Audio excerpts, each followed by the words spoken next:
Welcome to a new Daily Top Askreddit video. Today's topic.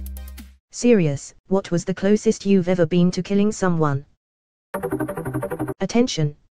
Serious, tag notice. Jokes, puns, and off-topic comments are not permitted in any comment, parent or child. Parent comments that aren't from the target group will be removed, along with their child replies. Report comments that violate these rules. Posts that have few relevant answers within the first hour, and posts that are not appropriate for the serious tag will be removed. Consider doing a NOMA request instead. Thanks for your cooperation and enjoy the discussion. I am a bot, and this action was performed automatically. Please contact the moderators of this subreddit if you have any questions or concerns. This unattended kid ran into the street as I turned into it. Didn't even see him at all because of how tiny he was. Just heard something hit my side view mirror and that's when I saw him rubbing his head. I was driving to my aunt's house down a residential street, speed limit 25. I was going the speed limit and maybe a little less because the sun was setting and in my eyes. In the shade of a tree, this kid rides leisurely across the street. He had to have seen me because there were no cars parked on the street and it wasn't a hill. I didn't see him because of the sun in my eyes and him in the shade of a tree until I was inches from his bike. I slammed on my brakes, slammed on my horn, and just barely missed the kid. He didn't even look at me, didn't acknowledge my presence, it was as if I didn't exist. Maybe he was deaf, I don't know, there were no deaf children at play signs on the street. After collecting myself from the panic attack, I drove on. When I looked in my rear view mirror he was still in the middle of the road on his bike, this time with another kid talking to him. I assume the other kid saw the kid on the bike almost get hit by a car. Oh man, something sort of similar happened to me recently.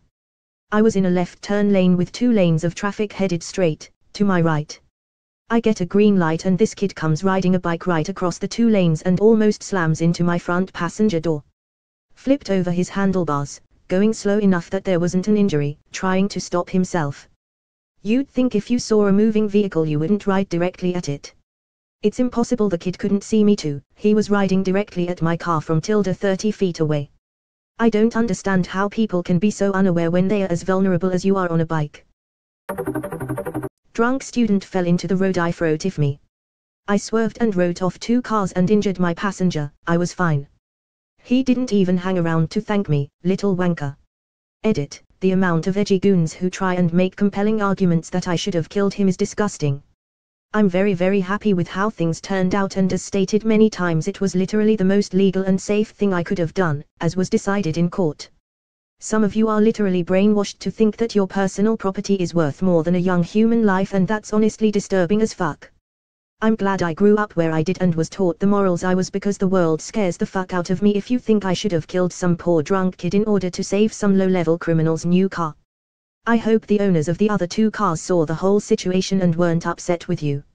My car was one of the 2 written-off cars and I was in a fair state of shock.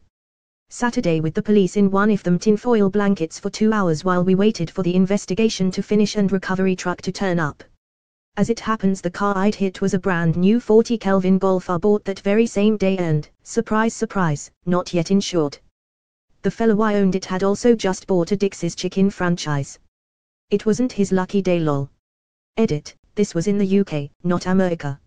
Edit, camera footage proved me not at fault. Nurse here. Unit was very busy and I mentioned to a patient we needed to start her on antibiotics. Patient consented.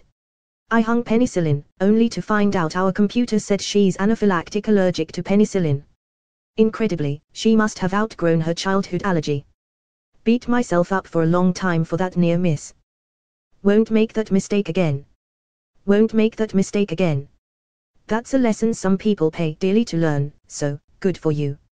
Yeah, the severity of that shook me. Some days I wish I became a cake decorator, or any job where the consequences for mistakes aren't life and death.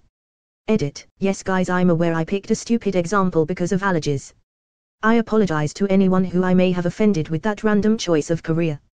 Apparently this is really common with penicillin, the vast majority of children diagnosed as allergic to it present no allergy as an adult.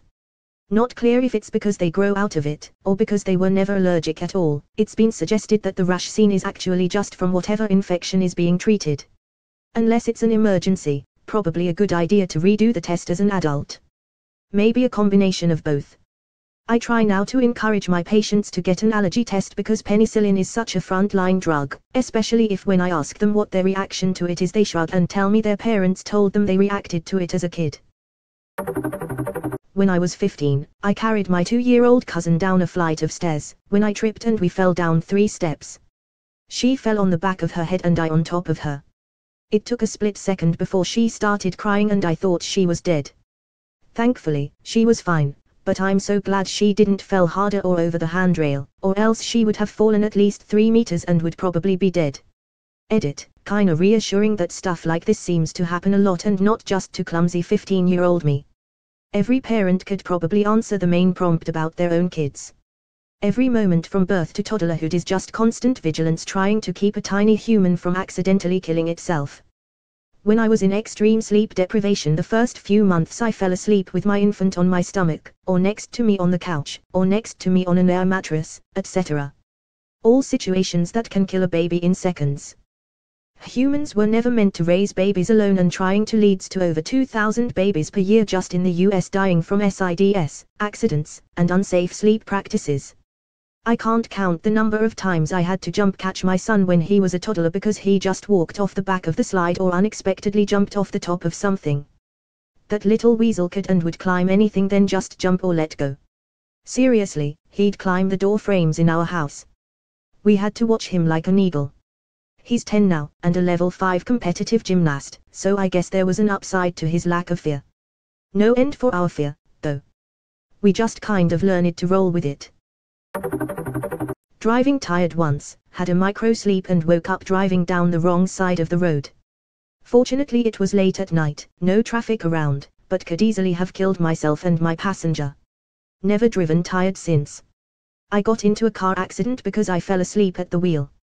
I was fine, well I felt fine.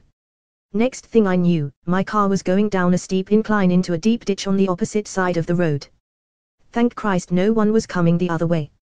I was apparently going slow enough that someone coming the other direction may have had enough time to slow down and watch me crash, or hit their horn and maybe it would have woken me up, but there is the flip side that they may not have had time to react, and I could have seriously hurt or killed someone else.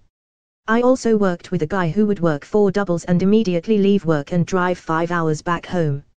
He was about 20 minutes from home, made it through the toll booth and woke up in the middle of the I-90, fully stopped, tractor trailers flying by him on both sides. He could have been killed, or caused an accident if someone hadn't realized he was stopped and couldn't move over or brake in time. He made it 4.5 hours without issue, only to almost die or kill someone 20 minutes from home. He started sleeping after his last double and would leave in the morning after that incident. Do not drive if you feel tired. Pull over and nap if you've already started driving. Stay home, if it's not important you go out. Stay an extra few hours where you are and sleep, if possible. Edit, I'm so glad you are okay. It's a terrifying feeling to think about what might have happened. Right after suffering a miscarriage, my SIL told me that I don't know what being a family is like since it was just me and my husband, and that kids make a family. I had to be dragged away by my husband. Was ready to go to prison over that bitch. At first I read this as your sister having the miscarriage, and was going to gently suggest that grief can make people do weird things. Thankfully, I read it again and now I know your sister is a cunt. Thankfully only SIL so I can easily cut her, still hurt like hell at the time. When my younger sister was in middle school, she took a very sudden and unexplained dip in personality.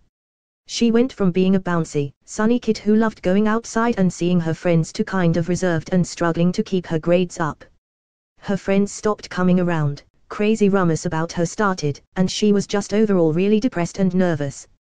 Our parents were very into the just suck it up mentality, so they told her to just push through and be better. I tried to get her to tell me what had happened and she told me the same thing she told our parents, that kids at school were bullying her and her friends were being mean. I didn't buy it, but there was nothing I could do. One day at the dinner table, we were all talking about town gossip as was family custom, and my mom brought up how a teacher at my sister's school was looking for a hand in getting rid of some old furniture from his late father's house and that my mother had volunteered the family to help out that coming weekend. My sister immediately broke down into having sobs, howling at the top of her lungs as though someone had died, and you can probably guess where it went from there. She confessed that her teacher's son, who was a sophomore when my sister was in 7th grade, had assaulted her, and when she tried to tell the teacher about it, he shut her down and called her a liar and had said he would fail her if she tried to tell anyone about it. I had to spend the following day in class with this asshole while my parents sorted out how to handle the situation, and it took everything I had not to lose my shit on this kid. I am not a violent person, but I had to sit there with him a foot away, and all I could think about was smashing his face into the tile until the light left his eyes. That was over 10 years ago and he's in jail now, but I still think I'd have to contain myself if I was in the same room as him again. What did the guy go in for this last time? I'd have to look it up, but I'm pretty sure it was embezzlement from the company he worked for.